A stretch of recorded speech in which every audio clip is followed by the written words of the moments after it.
She only said one thing, "I can cook." The cowboy said, "That's all I need." The wind howled across the endless plains of Texas, carrying with it the scent of dust, cattle, and loneliness.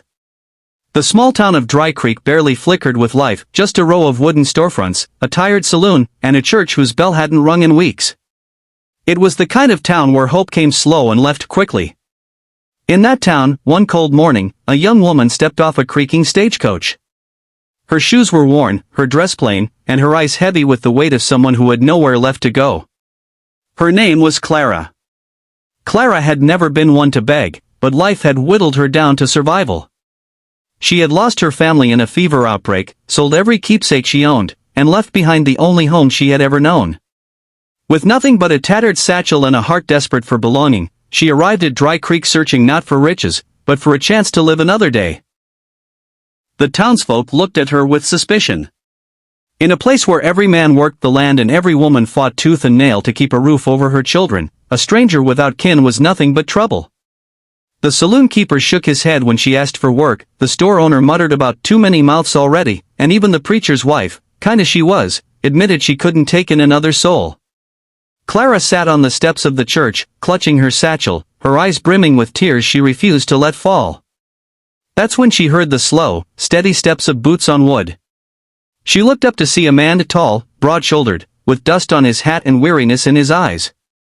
He was a cowboy, the kind that rode alone and spoke little. His name was Luke McGraw. Luke was known in Dry Creek as the rancher who kept to himself. Some said he had money, others swore he had nothing but debt. What everyone agreed on was this. He lived alone on a stretch of land too big for one man, with cattle too stubborn for his patience. He rarely came into town except for supplies, and he almost never spoke more than a few words. Yet, when his eyes met Clara's, something unspoken passed between them. He saw not just a stranger, but someone broken in the same way he was. Luke had buried his wife 3 years back, along with the child she carried. Since then, silence had been his only companion. He stopped in front of her. "You lookin' for work?" His voice was rough, as though it hadn't been used much. Clara swallowed hard. Words tumbled in her mind. She could say she could sew, or scrub floors, or tend to cattle. But in her desperation, only one truth came out. "I can cook," she whispered, her voice trembling yet steady. For a moment, Luke said nothing. Just stared at her, as though measuring the weight of those 3 words. Then, without hesitation, he tipped his hat and said, "That's all I need." The ride to Luke's ranch was silent, except for the creak of leather and the occasional snort of the horse. Clara held her satchel tight, her heart racing with uncertainty. Was this man kind? Or was she about to step into something worse than hunger? Yet when they reached his ranch, she was struck not with fear, but with the overwhelming emptiness of the place. The house was sturdy but cold, the barn large but half empty, and the kitchen, though clean, had the loneliness of meals eaten in silence. Her first act was simple. She boiled water, scrubbed the counters, and set about making a stew with what little she found in his pantry: dried beans, onions, and a small piece of salt pork. When she placed the steaming bowl in front of Luke, his hands lingered on the spoon, as if he hadn't touched a meal made by another in years. He took one bite. Then another. And for the first time in 3 years, Luke closed his eyes not in grief, but in quiet gratitude. Clara didn't need to say anything. That night, they ate together in silence, but it was a silence that felt less heavy. Days turned to weeks. Clara rose before dawn, baking bread, tending the garden, and filling the kitchen with warmth that had long been absent. Luke worked the cattle, but every evening, he returned to the smell of a meal that reminded him he was not alone. Neither spoke much of their pasts, but slowly, like water wearing down stone, they began to share pieces of themselves. One evening, as the fire crackled, Luke asked, "Why Dry Creek?" Clara stared into the flames. "Because it was the last stop the stagecoach made before I ran out of money." He nodded. "Sometimes the end of the road's where you find what you didn't know you were looking for." Her eyes flicked up to his, and though he didn't smile, there was a gentleness in his gaze that made her believe him. But life on the frontier was never simple. One morning, Clara found Luke slumped by the barn, his leg twisted and bleeding from a fall off his horse. He winced as he tried to stand, but the pain was too much. Clara, with no one else around for miles, took charge. She tore strips from her dress to bind the wound, boiled water, and stayed awake all night pressing cloths to his fevered brow. When the fever broke, Luke opened his eyes to see Clara dozing in a chair, her face pale with exhaustion. In that moment, he realized that the woman who had once been a stranger had become the very reason his heart still beat. Yet, storms of the heart are not always the fiercest. That winter, a drought struck Dry Creek.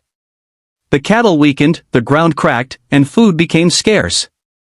Luke considered selling off his herd, even his land. But Clara, standing in the doorway with flour on her hands and determination in her eyes, refused. "We'll make do," she said firmly. "I can stretch a meal farther than you think. We'll survive." True to her word, Clara turned scraps into feasts, making broth from bones, bread from the last of the grain, and hope from nothing at all. Neighbors who once ignored her began knocking on their door, drawn by the smell of food and the kindness with which she shared it. She never asked for payment, only that they, too, help others when they could. Luke watched her with awe. This woman, who had come with nothing but the words "I can cook," had become the heart of his ranch, and of Dry Creek itself. The turning point came one night when a group of travelers stumbled into town, half-starved, with children crying from hunger. The townsfolk hesitated, supplies were low, and charity could mean going without. But Clara, without waiting for permission, opened Luke's doors and began cooking. She worked until dawn, serving every last bowl with a smile that said hope was worth more than bread. Luke stood by, silent, watching the woman who had once been alone now feed strangers as though they were family.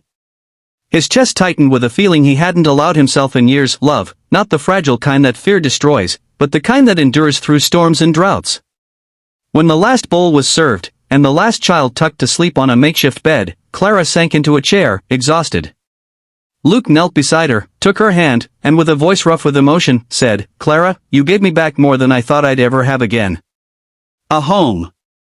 A reason. A heart. And I reckon, that's all I need." Tears filled her eyes, but for the first time, they weren't from despair, they were from joy. Years later, the ranch would thrive again, not because of wealth, but because it had become a place where no one went hungry, where kindness outweighed profit, and where two broken souls had built something whole together. Travelers would tell the story of Dry Creek's ranch. The place where a cowboy took in a stranger who only said, "I can cook," and discovered that sometimes, the smallest offering can heal the deepest wounds. And Clara, standing on the porch with flour on her apron and warmth in her smile, would always remember that day on the church steps when she thought her life was over. Because from that moment, her life truly began. Lightbulb message of the story: sometimes all it takes is one small gift, an act of service, a word of kindness, or the courage to say, "This is what I can give," to change not only your own life but the lives of everyone around you.